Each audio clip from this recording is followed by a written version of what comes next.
बिहार के पूर्व उप मुख्यमंत्री तेजस्वी यादव के घर के बाहर का यह नजारा कल रात का है दोस्तों। देख सकते हैं पुलिस किस तरह से उनके घर के अंदर घुस रही है और पूरी घेरेबंदी उनके घर की यहां पर कर दी गई है। ये तस्वीरें उस बात की बांधगी हैं।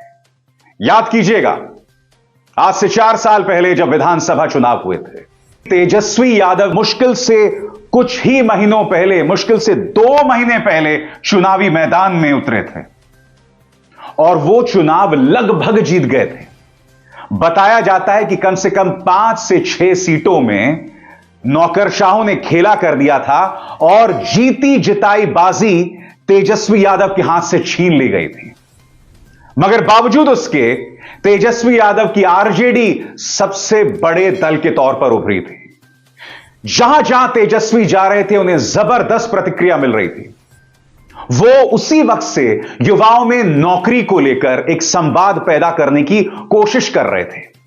बात वहां नहीं रुकती, वो बेशक हार गए मगर उनकी लोकप्रियता में कोई कमी नहीं। वो जहां जाते जनता उन्हें हाथ फैलाकर उनका स्वागत करती और फिर नीतीश कुमार एक बार फिर पलटते हैं और इस बार वो आ जाते हैं आरजेडी के पाले में। और तब तेजस्वी, जिन्होंने वो वादा किया था, याद कीजिएगा, जैसे वो डिप्टी चीफ मिनिस्टर बनते हैं पूरा गोदी मीडिया लग जाता है कि कहां गया नौकरी का वादा, क्या हुआ। और उसके बाद तेजस्वी यादव नौकरी को लेकर बड़े ऐलान करते हैं, एक के बाद एक, एक के बाद एक। और ये तस्वीरें सामने उभर कर आती हैं। वो ये भी दावा करते हैं कि एक दिन में इतनी ज्यादा नौकरियां इतिहास में किसी ने नहीं दी है। तेजस्वी लगातार संवाद बदलने की कोशिश करते हैं। वो जनता से मंच पर खड़े होकर, गांधी मैदान में खड़े होकर कहते हैं कि तुम्हें हिंदू मुस्लिम के नाम पर आपस में लड़ना है या नौकरी चाहिए। फिर से सुनते हैं। राम मंदिर, राम मंदिर, राम मंदिर, पाकिस्तान, कश्मीर, हिंदू मुसलमान, पेड़वा कट जाएगा तो मंदिर पंडित जी के दिखाई में जाएगा कि अस्पताल में डॉक्टर जी को दिखाओ। बताओ आपको क्या चाहिए भाई? भूख लगेगा तो मंदिर जाइएगा, वहां तो दाने देना पड़ता है कि नहीं? बताओ, ये मीडिया के लोग हैं, आप लोगों को लाखों में एक दिन में रोजगार दिया जा रहा है, मीडिया के लोग चुप। राम मंदिर, राम मंदिर, राम मंदिर, पाकिस्तान, कश्मीर, हिंदू मुसलमान। जब मीडिया वाला आएगा तो 3 चीज के अलावा कुछ पूछता ही नहीं। एगो पूछेगा हिंदू मुसलमान के बारे में, एगो पूछेगा मंदिर मस्जिद के बारे में, एगो सवाल करेगा ईडी का छापा के बारे में। तेजस्वी यादव लगातार पूरे संवाद को नौकरी, बेरोजगारी मुद्दों तक सीमित रखना चाहते हैं।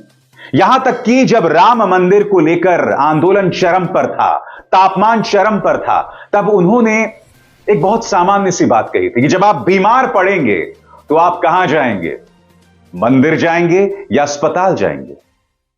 वो बेहतर स्वास्थ्य सेवाओं की बात कर रहे थे। मगर याद कीजिए, मुकेश अंबानी के न्यूज चैनल ने बाकायदा पूरा प्रोपेगेंडा चलाया था तेजस्वी यादव के खिलाफ। उनके एंकर ने तो यह तक कह दिया था कि अगर राम मंदिर है तो अस्पताल की क्या जरूरत है।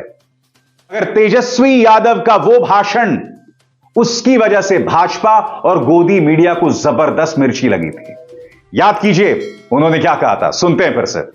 हजारों लाखों करोड़ रुपया अगर अयोध्या में खर्च हो रहा है तो उससे कितने लोगों की शिक्षा हो जाती, कितने लोगों का चिकित्सा का व्यवस्था हो जाता, कितना लोगों को आप सैलरी दे पाते, नौकरी दे पाते कि नहीं दे पाते?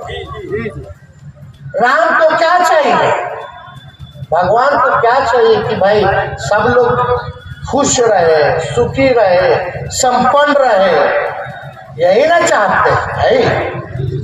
तो सुखी, संपन्न, खुश तो आपको जब नौकरी मिलेगा, शिक्षा की व्यवस्था होगी, चिकित्सा की व्यवस्था होगी, तभी ना हो पाएगा।